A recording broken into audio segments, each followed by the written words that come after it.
Welcome back to another B Sound podcast. I wanted to discuss a few things today. The first being what this podcast is. As you might have noticed, I've had a few guests on the podcast already, and so far they've all been music related. But I think it's important to know that I'm not just shooting for having only music on this podcast. I'd like this to encompass several things. First and foremost, yes, creativity, people who are creators and going through their journey as creators, as well as understanding their success and how they've overcome some of the things that have been trials for them. But also there's other things I'd like to touch on, such as spirituality, or in other words, like purpose, like what drives people to do what they do. And it seems to me many times that purpose has some kind of root in some kind of spirituality. And I'm not saying piety necessarily, but just the human spirit. And to me, that's quite interesting. So you might see here in the future, we're going to have more than just music people. And don't get me wrong, I love music. I love music people.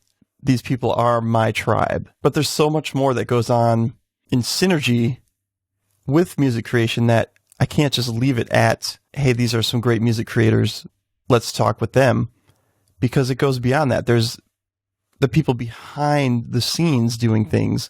There's the people who inspired these music creators or these content creators. So you're going to see some more stuff like YouTube content creators or perhaps life coaches who help people that are creating content, that help people with their lives and help them focus to have a better sense of their own self. So with that being said, another thing I'd like to be more transparent on is when are the podcasts going to come out? When can you expect to see these podcasts? Or when can you expect to listen to the podcast depending on your platform of choice? And really the easy answer for that is they were going up on Fridays, but I think that from now on, I'm going to put them up very early on Tuesday morning, and those will be reserved for the podcast where it's me and another guest or two speaking about our craft. And hopefully you guys get a lot of value out of seeing something like that, because that's the goal. The goal is to give you guys something valuable, something that you can at least take away something from the conversation and be like, hey, you know what? I think I might use that in my life. Or if you don't take away anything, at least be like, wow, those guys are nuts. I'm not using any of that stuff because that is just not me. Cool. At least you know yourself a little bit better that day for knowing that none of that stuff resonates with you. Either way, I just hope you find value in it. So yeah, the podcasts will be going up on Tuesday, the ones with the guests on Tuesdays. Now, on Fridays, I want to do something more like this, where it's me speaking, kind of getting my thoughts out for the week, letting you know what's going on with the podcast, with me, with my projects, and a chance to also speak with you on things that you want to speak about. Because I know as much as I'd like to have all of you on as guests on the podcast, a lot of you probably just don't want to be, but you might have a question. And so I've opened up the inbox. And you can reach me on any social media out there that you know I'm on and ask a question. And I'd like to do Q&A sessions where we can speak with each other. Don't think of it as just like a one-way street where you ask me a question, I give an answer, and it's done. Go ahead and ask a follow-up question. If I didn't answer your question the way you'd like to hear it, or even if you just have feedback that you want to present more of your case and side of things, and open up even more of a dialogue. I'd love to see something like that. So with that being said, let's get into this week's Q&A. First question comes from a follower on Twitter named the Ice Pirate. And the Ice Pirate writes, do you think social media has too much influence and control on our lives? So I think that's a really good question. And I think the answer really just depends on who you are. And if you allow social media to have influence on your life. It really becomes a question of how much do you let social media influence you? And I know if you're listening to this, you're probably just as guilty as I am of letting it influence you somewhat. But I think the key here is letting it. So what I mean by this, there are times where I've let it influence me because I wanted to. The latest example I can think of is, as many of you know, I'm a gamer. I love video games, and I'd put that aside for a while because I wanted to concentrate heavily on doing more valuable things with my time. Not that gaming's not valuable, but I really felt the need to step up my game as far as my business goes. So I put all gaming to the side for a little while, but I can't really say all. I still have a lot of gaming in my social media. So I have friends who are gamers, and as well as gaming news comes up all the time. And I'm still active on YouTube as well in the gaming world. So when Resident Evil 8 appeared, I was like, no way am I going to get that. But the more I saw it, the more I had to go ahead and get it and play it and join the crowd. But that's because I let myself want it. You see, I think social media only has influence if you want it to have influence. I try to consume my social media with intent. And some might think with intent means block everything that you don't want to see. And maybe for you, that's what it is. But I don't think that's what it is for me. For me, with intent means know what I'm putting into my brain. Because sometimes I'll definitely consume media, social or otherwise, that I wouldn't normally agree with. And I do it so that I get a better perspective on everybody's outlooks. I want to take in more than one outlook. I want to know as many sides to things as possible. And I can know the many sides of things without agreeing with them. So, in short, to answer the question, do I think social media has too much control and influence on our lives? Only if you let it. And if you're weak-minded, you might let it more often than not, which is why I try to exercise my cognitive dissonance muscle. Next question comes from my friend Kamui. He has a YouTube channel, and it's called Kamui Plays. Anyway, Kamui asks, have you ever played a game or watched a movie that made you feel something different? Now, I'm not sure what that means by something different. I'm going to take something different to mean life-changing. And the short answer is, yeah, I think so. At first, I didn't want to say yes when I thought about this, but every once in a while, a movie or something will come along and you're just like, there's a concept introduced that you might have not thought of before. And it kind of blows your mind. And I think one of the movies that has done that for me is The Matrix. When that movie came out, it was kind of like, I remember people telling me, hey, you got to go see this movie, The Matrix. And I was like, why? Oh, it's so cool. It's got really cool fight scenes and the way they slow things down and whatever. But nobody mentioned that it was kind of a heady story, a hero's journey of a story that's basically about reality. And what I liked about The Matrix is how it gets you to question reality, right? The kid, when he says the secret is that there is no spoon, that's a crazy part. That's a part where once you get it, you get it. And I know The Matrix isn't really saying that much new, but for me at the time when it came out, yeah, it was mind-blowing. It was mind-blowing. And I suppose the way it changed my life, or at least changed my thought process, is I probably wouldn't have things like the Bobobot project now if it wasn't for The Matrix, right? Because the Bobobot concept itself is kind of heady, where it kind of peels back multiple layers of reality and examines each one only through the lens of an artificial intelligence. So like the first Bobobot album, The Singularity, that is Bobobot being born in essentially what is a matrix and kind of lives in that world. And then, Bobobot finds love and kind of goes through an experience of almost being a human, like trying to understand emotions and things like that. But the whole idea comes from Bobobot only knows its reality. The same as we only really know our reality. And the more you kind of question reality and get into discussions with others about reality, you really start to see that we all experience a different reality from each other. Like, yeah, we share some experiences, but even those shared experiences are experienced differently through each other's eyes.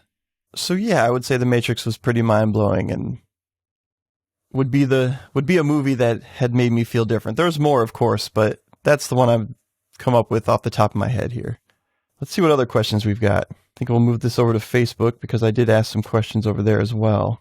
Joe Dunbar asks, how many licks does it take to get to the center of a Nintendo Switch cart?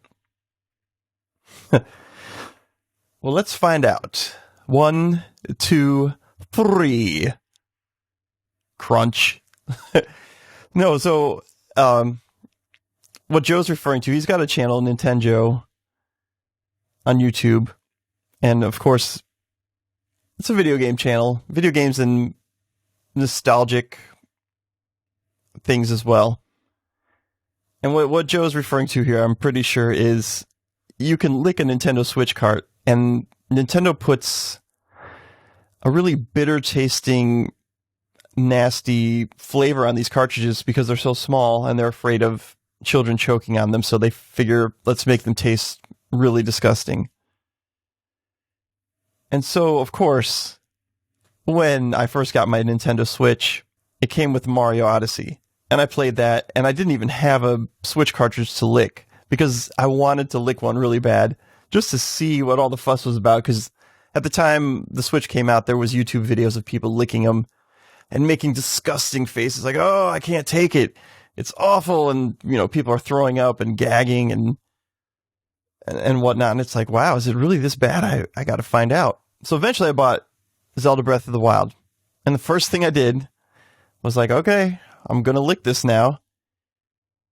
And I put it on my tongue. At first, very slowly, stuck it to my tongue. And kind of just let it sit there and waited. And I was like, well, I'm not getting much. So I kind of made sure my tongue was wet and rubbed it around a little. Got both sides of the Switch cartridge. And I'm like, it tastes like gross plastic. It's not that bad. So it was really anticlimactic. I was like, I don't know. Doesn't really taste like anything. And maybe I was the one guy who got the cartridge they forgot to spray down. But yeah, it doesn't take that many licks for me because I really didn't notice a bad taste. And to be fair, I had a friend with me at the time, and I had her take a taste of a Nintendo Switch cartridge. It might have even been that same one where she was just like, fuck it, give it to me, let me try it. And she didn't think it was bad either. So the lesson learned there is don't believe everything that you read or see. I'm not saying like try it out for yourself, but I also don't think it's as bad as some of the people make it out to be. I think a lot of that was maybe for views or whatnot. All right, next question. Tom Foyaker asks, will the universe kick you in the nuts or has it already? So Tom is in a band called Matt and Tom, and they had an album come out called The Universe with a follow-up called The Tooniverse. And in the Universe and Tooniverse, I'm not sure which one it is. One of them starts off by saying the universe will kick you in the nuts. And they have a whole story that goes along with this universe kicking you in the nuts.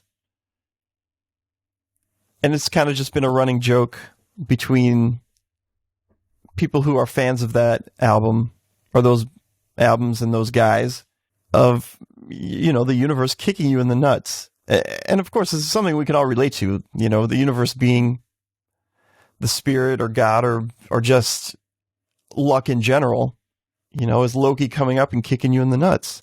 But the whole thing is, if you think about it, the journey that they have starts with getting kicked in the nuts by the universe. So where's the lesson here? They would never have gone on this journey had the universe not kicked them in the nuts to begin with. So as much as getting kicked in the nuts by the universe sucks and it's painful, it's probably necessary.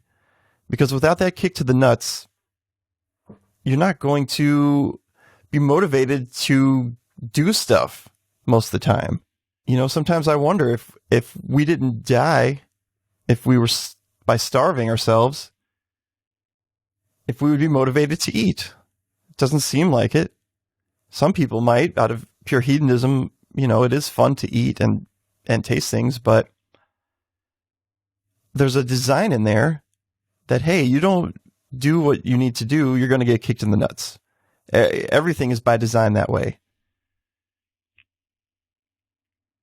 And I think that's a good thing. I think that's what keeps things going in nature and in our lives as humans and our motivations and what we do and think and feel and, yeah, a human being or a human doing, whatever you want to call it. So I guess the universe has kicked me in the nuts already several times, and it probably will several more times. And as much as I feel weird about saying this, I hope it kicks you in the nuts again soon too, Tom. In the best way, of course. All right, and finally, the last question of this Q&A comes from a musician friend of mine, and his name is Ben Roller. And Ben asks, when will you have me on the podcast? Well, Ben, we've done a few things together. I really enjoyed when you sang on the song on the Nicotine Rabbit album. Ben has a great part on this song called Don't Go Away, where he just sings the deepest voice, like Calvin Johnson or somebody like that from Beat Happening. It was exactly what I wanted for that song, to harmonize with my weirdly high singing voice. And it worked pretty well. And I wouldn't mind having you on at all, Ben. I would love to have you on this podcast. I'd like to make sure that everybody gets a chance to be on the podcast that wants to. So here's your chance, Ben. If you hear this, hit me up and say, hey, Dan, I heard you said you can be on the podcast anytime. I'd like to be on, and you and I will figure out a time to be on, Ben. You just hit me up after hearing this and let me know, and we'll do it. We'll make it happen. And that goes for most of you out there. If you feel like you have something to share and something that's valuable for other people to hear, I would love to hear from you. And we can make this a thing. We can make our discussion something that's helpful for everyone who hears it. And I think really that's all I have to say today. Not a bad first Q&A as far as first Q&As go. And really any questions go here. So if you guys have questions, there's plenty of places you can ask. This podcast now has a YouTube site. We're on Spotify, Apple Podcasts, Google Podcasts, as well as Anchor FM, Podbean. You pretty much name it, and we're probably there. But those are the big ones. With that said, I'd like to bid you adieu.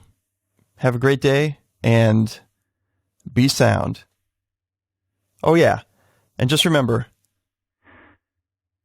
look for the new episodes of Podcasts with Guests on Tuesdays, and then a podcast like this every once in a while on Fridays, where it's Q&A. Again, I'd love to hear from you. Until next time, be sound.